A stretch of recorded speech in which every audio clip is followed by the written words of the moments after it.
নমস্কার, সবাইকে জানাই আমার অনেক ভালোবাসা, সেই সঙ্গে বড়দেরকে জানাই আমার প্রণাম।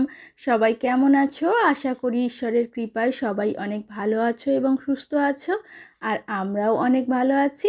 সামটাইম উইথ রিমার আরও একটি নতুন পর্বে তোমাদের অনেক অনেক স্বাগত জানিয়ে আজকের ভিডিওটা আমি স্টার্ট করছি বন্ধুরা। প্রত্যেক দিনের মতো আজকেও অনেকটা সকাল সকাল ঘুম থেকে উঠে পড়েছি, আর উঠে ঘর দুয়ার সমস্ত ঝাড় দিয়ে পরিষ্কার করে নিয়ে এখন গ্যাস ওভেনটা পরিষ্কার করে নিচ্ছি।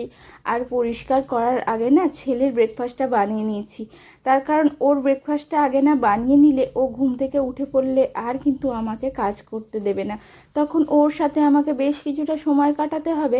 সেই জন্য আগে কিন্তু ওর ব্রেকফাস্টটা বানিয়ে রেখে দিয়েছি, তাহলে কিন্তু আমার কোনো রকম প্রবলেম হবে না। আর এদিকে দেখো, এই যে ওয়ালগুলোতে না একটু তেল ছিটে পড়ে জানো তো, আর তেল ছিট পড়লে না একদমই ভালো লাগে না। আর জানালাটাও অনেক দিন হয়েছে পরিষ্কার করা হয় না, তো এই শীত পড়ার আগে কিন্তু জানালাগুলোও ভালোভাবে পরিষ্কার করে নিতে হবে। শীতকালে জলের কাজ করতে না ভীষণ ঠান্ডা লাগে, আমার হাতে ঠান্ডা লাগে, সেই জন্য শীত পড়ার আগে কিন্তু আমি জানালা পুরো রান্নাঘরগুলো ভালোভাবে পরিষ্কার করে নিই। আর এখানে দেখো এই স্ল্যাবগুলোতেও তেল চিটানি পড়ে, তো ওগুলোও আমার ভীষণ বিরক্ত লাগে। তো সেই জন্য আমি কিন্তু রান্না করার পরে পরই এগুলো একবার করে ক্লিন করে নিই। তাতে করে কী হয়, আমার দুপুরের রান্নার পরে একদম খুব বেশি এফর্ট দিয়ে আমাকে কাজ করতে লাগে না, একদম স্মুথলি আমি কাজগুলো কিন্তু করে নিতে পারি। তাই এখন ভালোভাবে পরিষ্কার করে নিচ্ছি। প্রথমে একটু সাবান দিয়ে পরিষ্কার করে নিয়েছি, তারপরে ভালো জল দিয়ে পরিষ্কার করে নিচ্ছি। আর প্রত্যেক দিন সকালে কিন্তু এইভাবেই আমি কিন্তু রান্নাঘরটাকে ডিপ ক্লিন করে থাকি। আর যেদিন হয়ে ওঠে না সেদিন কিন্তু দুপুরে আমি রান্নাবান্নার শেষেই ডিপ ক্লিন করি।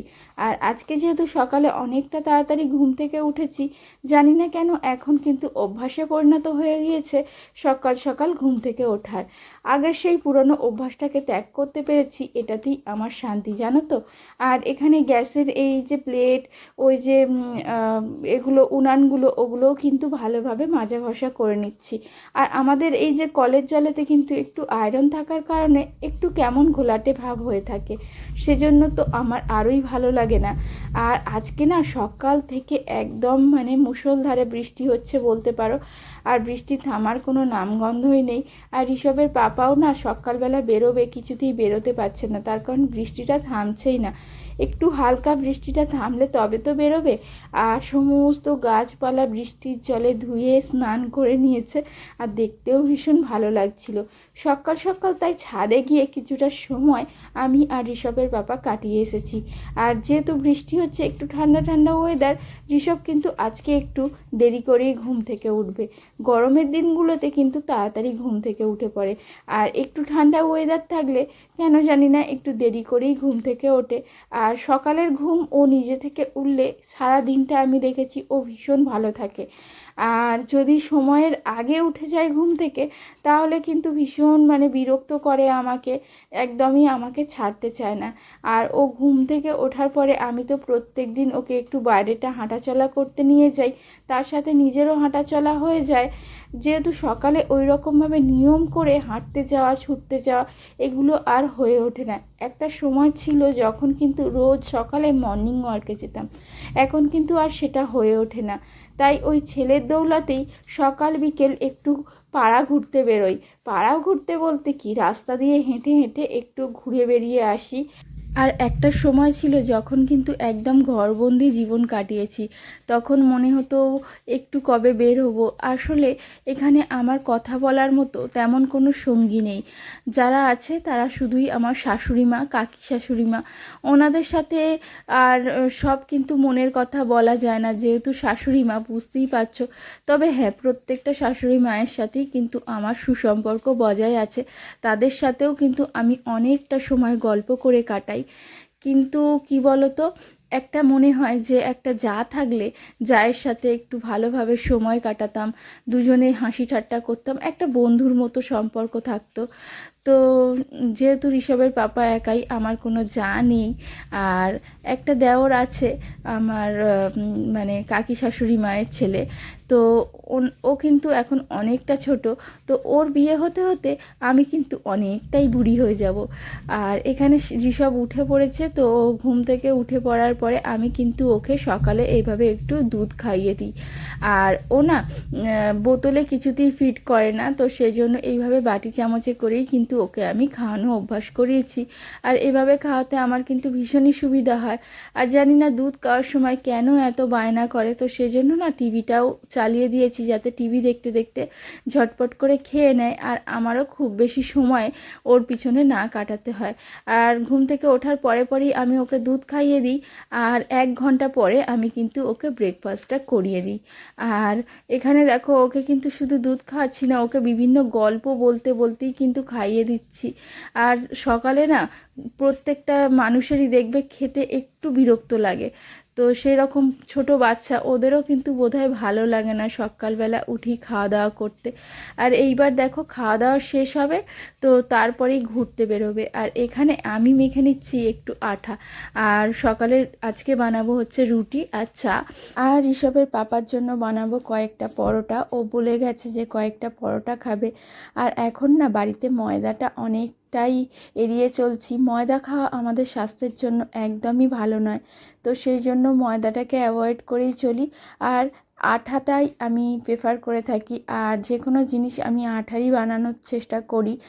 কিন্তু লুচি এই জাতীয় খাবারগুলো কিন্তু ময়দারই খেতে ভালো লাগে, ওটা আবার আটার লুচি ভালো লাগে না। কিন্তু পরোটা টরোটা আটার চলেই যায়। তো এখানে আমি আটাটাকে ভালোভাবে মেখে নিচ্ছি, এবার মেখে নিয়ে কিছুক্ষণ ঢাকা দিয়ে রাখবো, জানো তো। আটা হোক বা ময়দা হোক, মেখে নেওয়ার পর 10-15 মিনিট যদি আমরা ভালোভাবে ঢেকে রাখি, তারপরে যদি আমরা রুটি বা পরোটা বানাই, তাহলে কিন্তু সেটার করতে আমাদের ভীষণ সুবিধা হয়, আর রুটি ভীষণ ভালোভাবে ফোলে, আর পরোটাটাও ভীষণ সুন্দর হয়। এভাবে তোমরাও করে দেখো, আশা করছি খুব ভালো হবে। আর এখানে না আজকাল তাওয়াতে একটু রুটি করতে আমার ভীষণই ডিস্টার্ব হচ্ছে, তাই আমি কিন্তু গ্যাসের মধ্যে একটু অন্যরকম টেকনিক ব্যবহার করছি। জানি এটা নতুনত্ব কিছু নয়, এইরকমভাবে অনেকেই রুটি বানিয়ে থাকে আর ভীষণ ভালোভাবে ফোলে। আর আমিও চেষ্টা চালিয়ে যাচ্ছি যাতে আমার রুটিগুলোও ভালোভাবে ফোলে। তো কিছু রুটি ফোলে, আবার কিছু রুটি ফোলে না। আর মানুষ সবই কিন্তু একদিনে শেখে না, ধীরে ধীরে শিখে যায়, তো আমিও আশা করছি শিখে যাব। আর এখানে প্রথমে কিন্তু ঋষভের জন্য আর আমার জন্য কয়েকটা রুটি বানিয়ে নিয়েছি, তারপরে কিন্তু ঋষভের পাপার জন্য পরোটা বানিয়ে নেব। ও আজকাল বলছে যে সকালে হালকা তেল দিয়ে মানে পরোটাটা করার কথা, মানে খুব বেশি পরিমাণে তেল আমি দিই না, মানে ওই ব্রাশে করে যতটা তেল লাগে ততটাই আমি কিন্তু তেল ব্যবহার করি। খুব বেশি তেল আমাদের স্বাস্থ্যের জন্যও ভালো নয়। কী আর করা যাবে, বরমশাই যখন বলেছে যে পরোটা খাবে, তো ওর জন্য তো একটু পরোটা বানিয়ে দিতেই হচ্ছে আমাকে। তো এখন ঝটপট করে সকালের ব্রেকফাস্টটা তৈরি করে নিচ্ছি, তারপরে কিন্তু আমি ঋষভকে ঘুম থেকে ডেকে তুলবো। আর ব্রাশটা এখন হাতের কাছে পাচ্ছিলাম না বলে এই যে এইভাবেই খুন্তির সাহায্যে কিন্তু চারিদিকে তেলটা লাগিয়ে নিয়ে তারপর পরোটাটা আমি বেলে নিচ্ছি।